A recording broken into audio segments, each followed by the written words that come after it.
Hello, and welcome to this week's edition of Men in Togas. I'm your host, Roman Paulius, and today we have a very special guest with us, Emperor Hadrian. It's a pleasure to be here. It's nice to have you here. Emperor Hadrian was kind enough to let us ask him a few questions, so let's get started. Emperor Hadrian, when and where were you born? I was born on January 24th, 76 AD, in Italica, to Publius Aelius Hadrianus Afer and Domita Paulina. I was born to a wealthy family, so I quickly had access to large amounts of wealth. One interesting fact about my family is that Emperor Trajan was my father's cousin, which played a significant role in my future. Interesting. So, when did you begin your role in politics? Well, I began my political career in 96 AD as a military tribune. I ended up being rather unsuccessful at this job, so I was eventually moved to Quaestor in 101. Then I slowly began to move my way up the ranks, first becoming tribune in 102, and later becoming praetor. However, the main position I held that propelled me ahead of everyone else was when I gained consulship in 108. Holding this position allowed me to become very popular, which was very important back then. Okay, so when did you become emperor? I officially became Emperor of Rome in 117 AD, following the death of my relative, Emperor Trajan.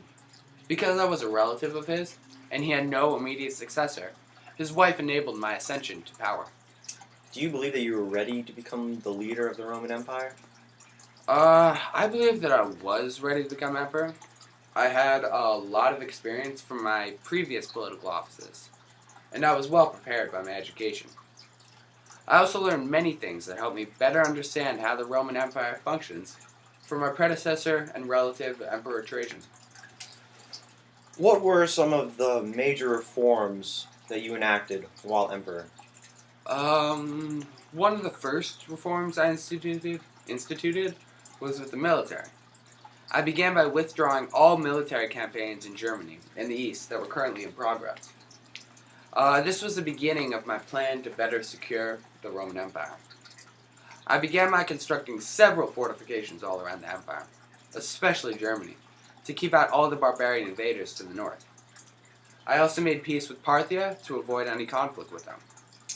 Why did you discontinue all the military campaigns started by Trajan? Good question.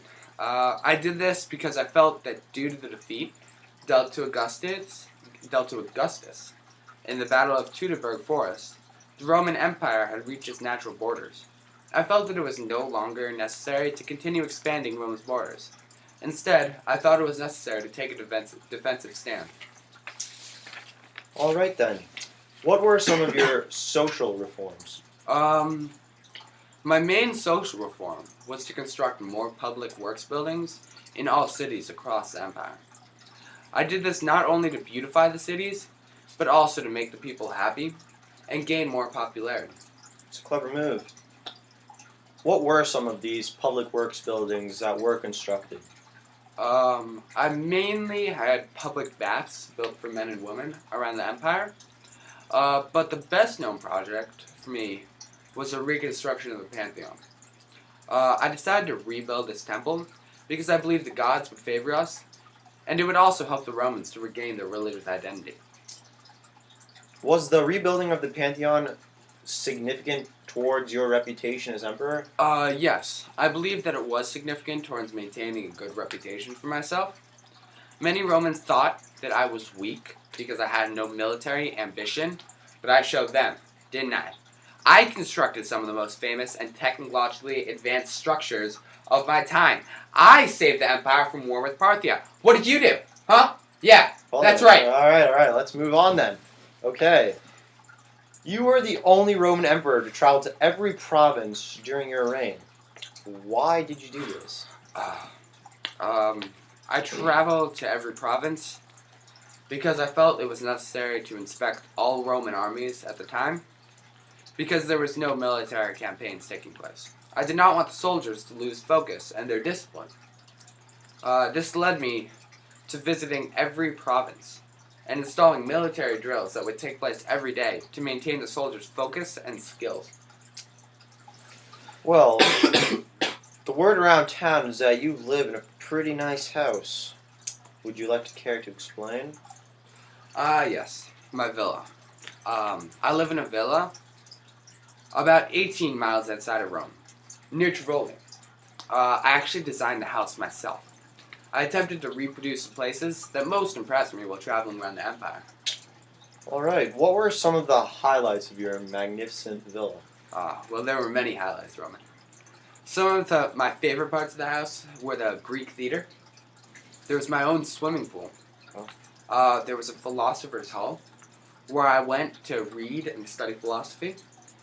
I also had my very own temple, and the imperial palace was there.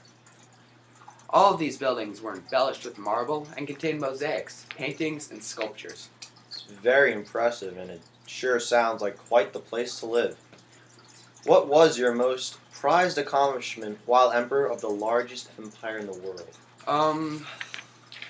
My most prized accomplishment was probably the wall I ordered to be built across Britannica.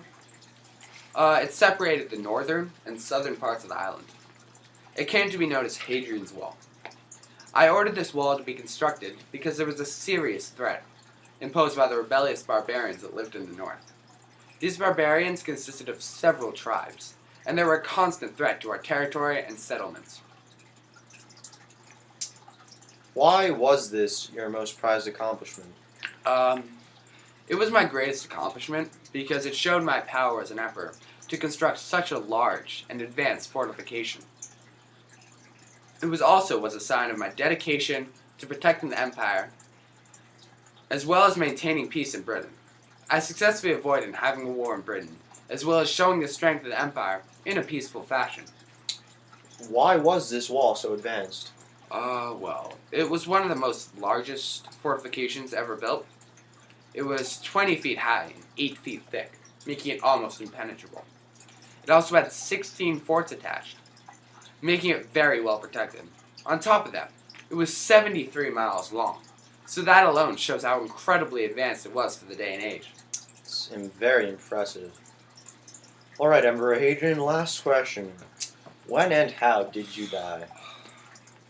Well, in my last years, they were probably my least glorious years as emperor. In 135 AD, I became incurably ill. After that, I lasted only 3 more years until dying in 138 AD. My successor, Antoninus Pius, induced the Senate to proclaim deification, making me a god. It's incredible. It's an honor to be speaking to a Roman god. Well, folks, that's all the time we have. It was great to have you on the show, and thanks for your time, Emperor Hadrian. It was a pleasure. Be sure to tune in next week on Men in Togas for our interview with Publius Cornelius Scipio.